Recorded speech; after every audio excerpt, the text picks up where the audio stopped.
Hey everyone, it's Stranger Grayson here. Welcome to another horror movie review.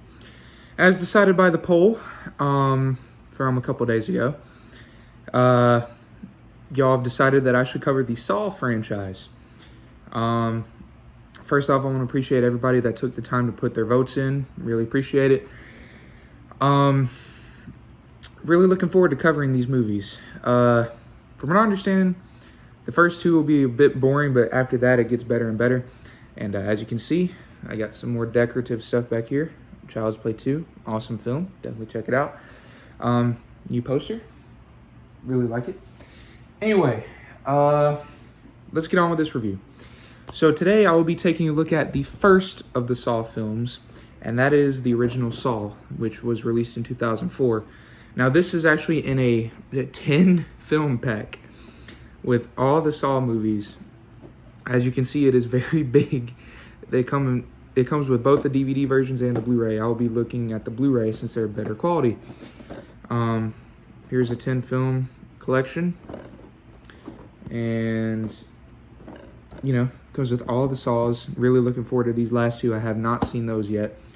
Well, I haven't seen most of these, but these are the two newest ones, and I'm really trying to avoid spoilers on them.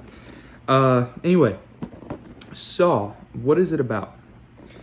So Saw stars your two main characters, Lawrence Gordon and Adam, and they are trapped in a bathroom, sort of like a warehouse place.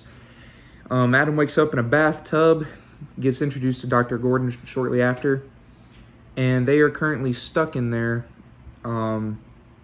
with having no idea how they got there. They realize that they're chained up to pipes and stuff. They got no key.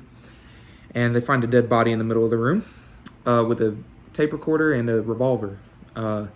It's implied that the guy killed himself, but, take it as you wish. So Adam eventually grabs the tape recorder, talks with Dr. Gordon, and plays the tape. And he realizes that he's been put there by a certain guy to be given a second chance at life or to be punished for something. He doesn't know what it is. Lawrence Gordon also has a tape as well and gets that played as well. Reveals to Dr. Gordon that he must kill Adam within 6 hours, and if he doesn't kill him at 6, then both his wife and daughter will die. So,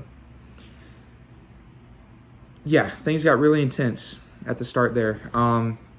Adam and Gordon talk. They have no idea who each other are at first anyway. But as the film progresses, you get flashbacks, backstories with people like Detective Tapp and Singh and Amanda and the Jigsaw Killer. And eventually, Adam and Gordon reveal their dark pasts and how they somehow are related to this whole issue. And from there on out, chaos ensues, and they have to find a way to get out of there with bloody means. Saw was a movie that is considered the torture porn of horror movies, which, is debatable. But to me, it's more than just torture porn and the traps that these people are put in. It's about the story behind it and why the Jigsaw Killer is wanting to do all this. You don't find out who the Jigsaw Killer is in this film, but there definitely are some twists and turns in here and some revealing moments that definitely shocked me when I took a look at this.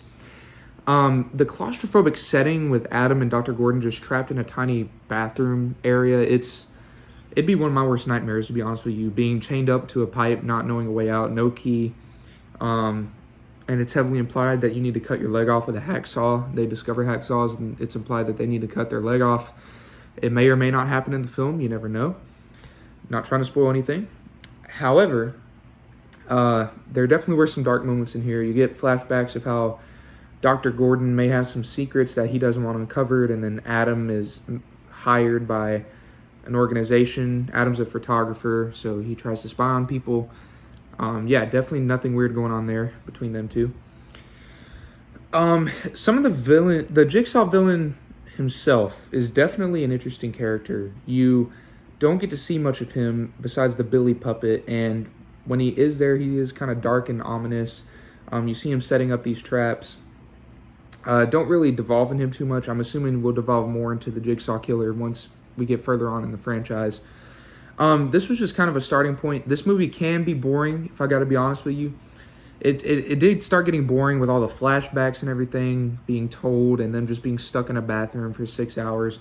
The movie's not actually 6 hours, don't worry. It's only like an hour, 40 minutes. But still, when you're seeing flashback after flashback, it gets kind of repetitive. I understand you need to move the story along, but it does get boring to me, if I got to be honest.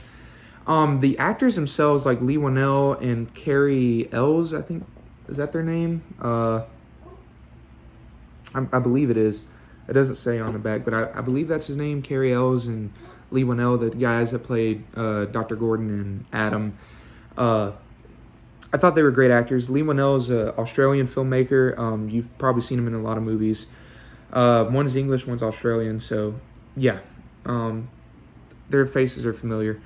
You can definitely tell how Carrie is trying to hide his English accent in the film. It might slip out every now and then, but you can definitely tell he's trying to hide it. The kills in this film, it's not gory per se, but well, it does get gory, but it's not as gory as you would think it would. I'm assuming it gets gory later on in these films, but it's more blood than it really is guts. But these traps that they're put in, it is painful to watch. Not necessarily the reverse bear trap that it gets introduced here with Amanda, but you know, she doesn't die. She saves herself by killing somebody and grabbing the key. However, there's razor wire trap in here and a candle trap. Like this dude Mark is like coated in like a flammable substance all over his body, and if the candle gets too close, he'll light up on fire, which unfortunately does happen. He does die. You see this in flashbacks when they're trying to explain the Jigsaw Killer. Then you have another guy. I think his name's David. He gets like caught in a razor wire trying to get out, and he like bleeds out or something.